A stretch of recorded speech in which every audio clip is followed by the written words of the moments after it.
Mga kabombo, ang chairman ng Florete Group of Companies, si Dr. Rogelio M. Florete, ay binigyan ng pagkilala bilang Business Icon of Visayas. May balita ang Bombo Radio Bacolod. Tinanggap ng representative ni Dr. Rogelio Florete, chairman ng Florete Group of Companies, ang pagkilala na ibinigay sa kanya kasabay ng 35th Visayas Area Business Conference sa Bacolod City. Ang Certificate of Award ay tinanggap ni Jovi Linga, Cluster Head ng Queen Bank Bacolod City at Bombo Daniel Lecciones, Station Manager ng DYWB Bombo Radio Bacolod. Sa panayam ng Bombo Radio kay Mr. Frank Carbon, Chief Executive Officer ng Metro Bacolod Chamber of Commerce and Industry, pinarangalan na si Dr. Florete dahil sa kanyang negosyo na flow water sa lalawigan ng Iloilo. Ayon kay Carbon, kinilala nila ang mga negosyante na nag-invest sa 3 public utilities na kinabibilangan ng fuel o energy, power o electricity at tubig. Anya, nag-iisa lamang si Dr. Florete sa mga awardees na nag-invest sa tubig sa Visayas.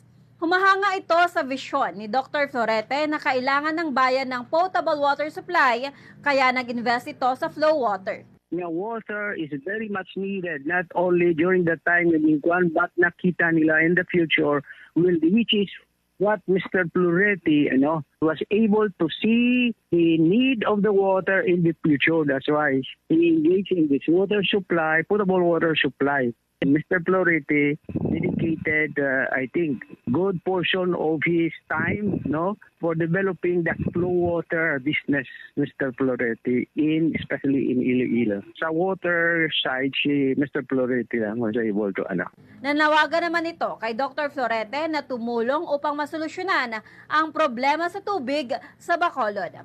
Hopefully, Mr. Florete, his expertise and vision, he could export it here in Bacolod and Negros.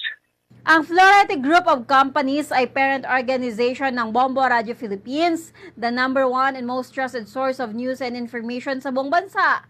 At kabilang din sa Florete Group of Companies ay ang Star FM, Queen City Development Bank, R. Florete Pawn Shop and Jewelry Incorporated, Plazuela de Iloilo, Florete Land Incorporated at Flow Water Resources Iloilo Incorporated.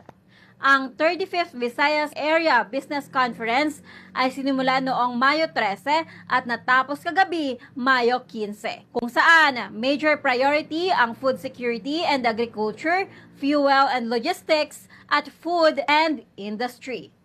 Mula rito sa lalawigan ng Negros Occidental, para sa Bombo Network News, ito si Bombo Glory Faith Alciario, and this is Bombo Radio Philippines, the #1 and most trusted source of news and information, Basta Radio. Bombo! For the most trusted source of news and information, visit our website at www.bomboradio.com. Follow us on Bombo Radio mobile app, Facebook, YouTube, TikTok and X, formerly Twitter. Like, share, and stay connected. Anytime, anywhere.